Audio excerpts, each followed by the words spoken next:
Hello everyone. दोस्तों, पिछली video में हमने मैक्रो इकोनॉमिक्स और इसके फीचर्स की बात की थी। इस वीडियो में हम मैक्रो इकोनॉमिक्स के इंपॉर्टेंस को डिस्कस करेंगे। तो आइए बात करते हैं इंपॉर्टेंस ऑफ मैक्रो इकोनॉमिक्स। दोस्तों, मैक्रो इकोनॉमिक्स के इंपॉर्टेंस को हम 7 पॉइंट्स में डिस्कस करेंगे। पहला पॉइंट है functioning of an economy. Macro economics की हेल्प से हम किसी भी कंट्री की कॉम्प्लेक्स इकोनॉमिक सिस्टम को समझ पाते हैं। ये बताता है कि कैसे इकोनॉमी फंक्शन करती है और साथ ही साथ ये नेशनल इनकम और एम्प्लॉयमेंट को भी डिटरमाइन करता है। नेक्स्ट है इकोनॉमिक फ्लक्चुएशंस। मैक्रो इकोनॉमिक्स की हेल्प से इकोनॉमिक फ्लक्चुएशंस की थ्योरी को समझा जा सकता है।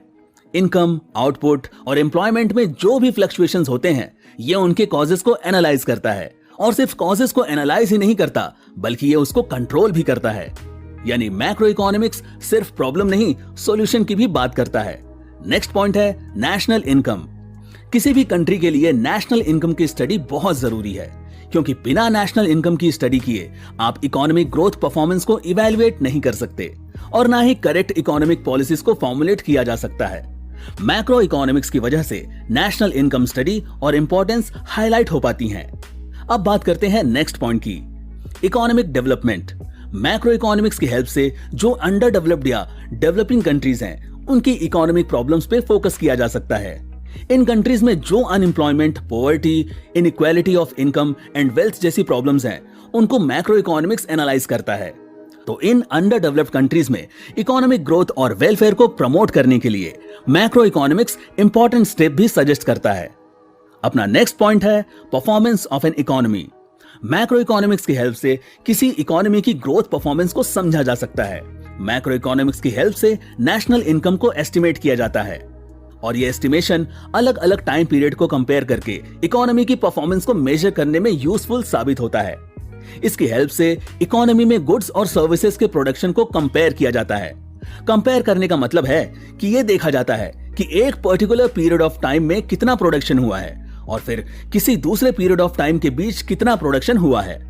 यह देखा जाता है कि गुड्स और सर्विसेज का प्रोडक्शन पहले से इंक्रीज हुआ है या डिक्रीज हुआ है या फिर उतना ही है। तो ओवरऑल इसकी हेल्प से इकोनॉमी की परफॉर्मेंस को मेजर एंड अंडरस्टैंड किया जाता है। नेक्स्ट पॉइंट है study of macroeconomic variables. Aggregates की स्टडी, यानी जो मैक्रो इकोनॉमिक के वेरिएबल्स हैं, जैसे कि aggregate income, aggregate consumption, general price level etcetera, ये सारे वेरिएबल्स काफी इंपॉर्टेंट होते हैं किसी इकोनॉमी की वर्किंग को समझने के लिए और कंक्लूजन ड्रॉ करने के लिए।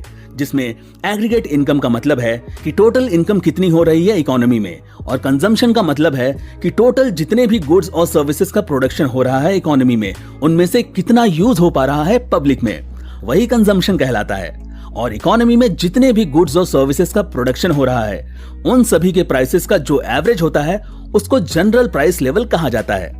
तो कहने का मतलब है कि ये सारे वेरिएबल्स काफी इंपॉर्टेंट है इकोनॉमी की वर्किंग को समझने के लिए, और इन वेरिएबल्स को समझने के लिए मैक्रो इकोनॉमिक्स काम आता है। मैक्रो इकोनॉमिक्स की हेल्प से इन वेरिएबल्स की स्टडी हो पाती है। नेक्स्ट पॉइंट है level of employment. Macro economics के वेरियस टूल्स और टेक्निक्स का यूज करके जनरल लेवल ऑफ एम्प्लॉयमेंट को एनालाइज किया जाता है। लेवल ऑफ एम्प्लॉयमेंट का मतलब है टोटल नंबर ऑफ पीपल जो at a given time economy में एम्प्लॉयड हैं या काम कर रहे हैं। मैक्रो इकोनॉमी की हेल्प से हम इस लेवल को स्टडी कर सकते हैं। तो दोस्तों, ये थे मैक्रो इकोनॉमिक्स और उसके इंपॉर्टेंस। मैक्रो इकोनॉमिक्स के इंपॉर्टेंस में हमने जिन पॉइंट्स को आज डिस्कस किया है, functioning of an economy, economic fluctuations, national income, economic development, performance of an economy, study of macroeconomic variables, level of employment. Hopefully आपको ये वीडियो समझ में आ गया होगा। If you like this video, do like, comment and subscribe to our channel.